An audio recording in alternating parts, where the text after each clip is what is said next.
ભાઈ રામ રાજ્ય તો આને કહેવાય.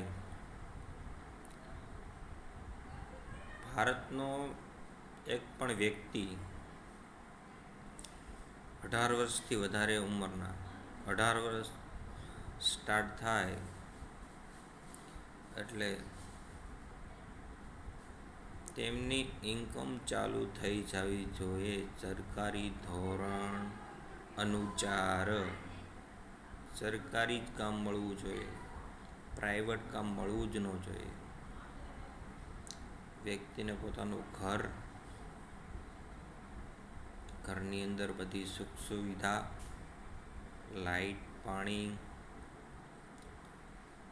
બીજી બધી ઘણી બધી જીવન જરૂરિયાતની વસ્તુ મળવી જોઈએ સરકાર તરફથી. આવી સરકાર હોય તો એને રામ રાજ્ય કહેવાય.